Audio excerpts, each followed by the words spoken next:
Hello. I am back as promised to make part two to my first visit with my oncologist.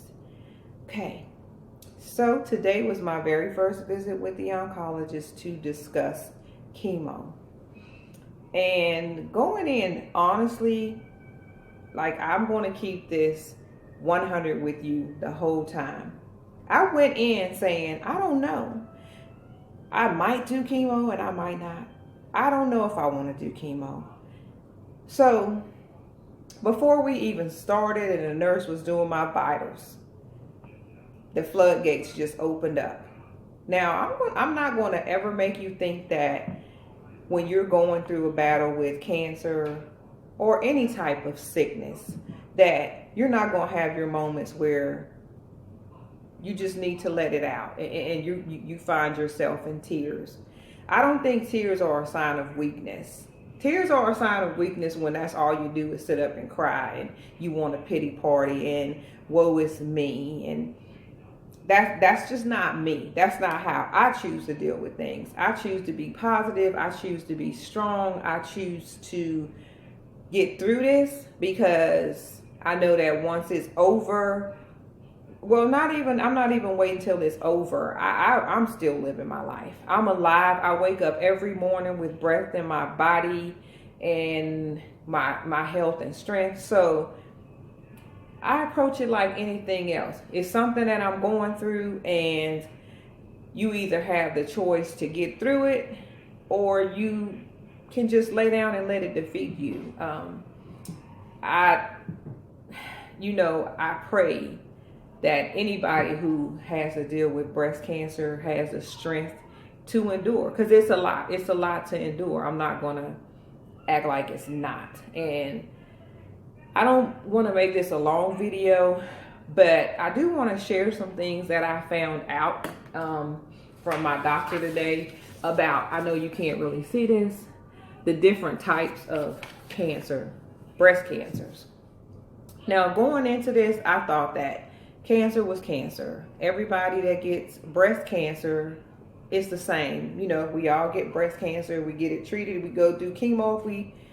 I didn't even know you had an option not to do chemo because I just was not educated on breast cancer or any form of cancer for that matter.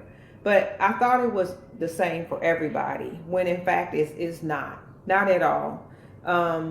There is a cancer that's driven by estrogen, hormones, and some other factor called PR, and I can't pronounce the word, so I just said PR. And then there's triple negative. Now, I'm triple negative because my cancer is not driven by any of those other three factors. So 3 triple negative. That's what I have had. That's what I had. Now, the other 3 forms of cancer, if I'm correct, and if I'm not, correct me, the other 3 cancers are slow growing cancers. They, produce and move slowly.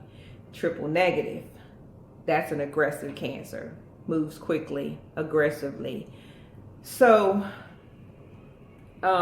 what happens is if you get diagnosed with triple negative, more than likely they're going to want you to do chemo because of the aggressiveness of it, and just to make sure that anything that may have been missed is killed off.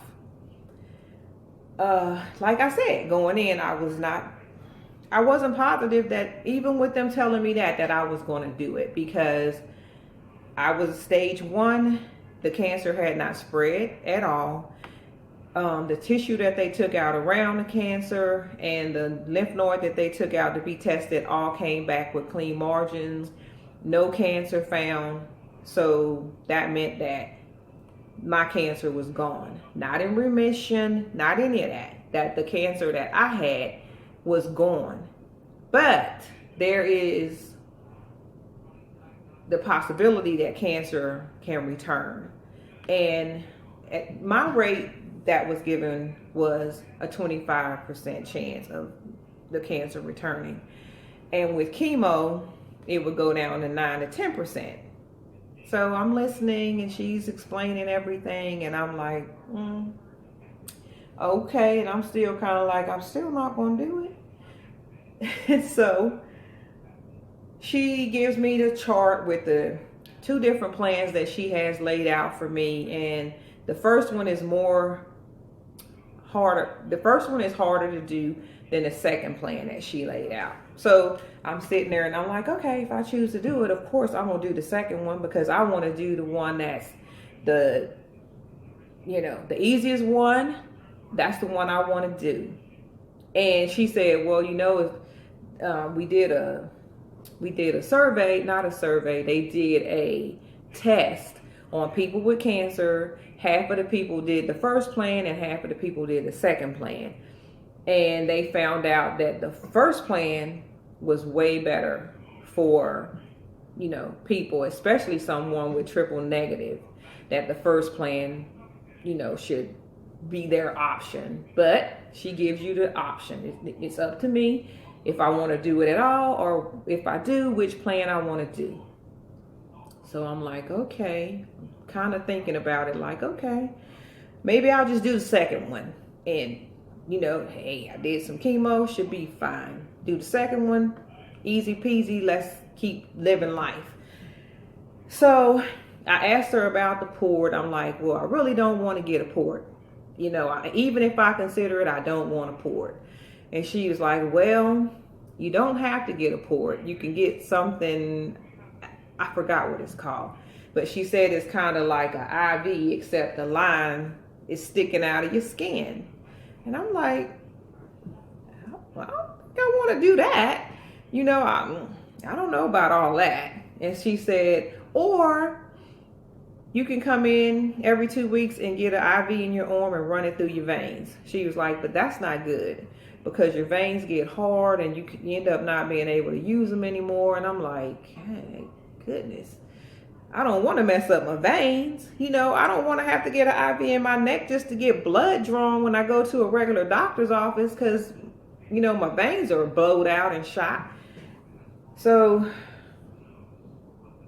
long story short, I decide that I'm going to go ahead and get the port, and I'm going to get the aggressive type chemo. I'm going to knock this thing on out, and we ain't going to deal with cancer no more after this. So let's just champion up and get our rough and tough on, and let's just do it, because that's just who I am. I have my moments when I feel like I can't do this. I don't want to do this. I'm going to do the easiest thing out, but I'm not a quitter. I'm not weak. I'm strong. Like, honestly, when I first got cancer, I'm riding down the street and I'm like, oh God, why me? Why, God, why did this happen to me? And a few days later, I'm going down the street and I'm listening to my gospel, and I heard God said, because you're strong. I know you can get through this. I gave it to you because you're strong enough to handle it. And what the other purpose is, I don't know yet, but whatever that is, I'm sure God will reveal that to me in time. So I'll just wait for that. But know this, cancer is not your life. Cancer is something that happens to those of us that happen to get it. It's a chapter in our life. I know who the author of my book is, and I know that cancer will not be the final chapter of my life. So as I go through chemo and cutting my hair off, because I decided, I'm going to cut my hair off because I don't want to wake up and see my hair on a pillow in the morning. So I'm going to cut it off right before I start chemo, or maybe a week or so after chemo. It'll grow back. It's just hair. I'm excited because my chemo is only going to be for 3 months. And I walked in there thinking that it would be for 6 months. So that was like the best news ever to hear. Like, I'm done with chemo in April, early April. So I get to have hair on my head for my baby's wedding, even though it'll be short, and I don't care about that, because anybody who knows me knows I've done the short hair plenty of times, and that's nothing.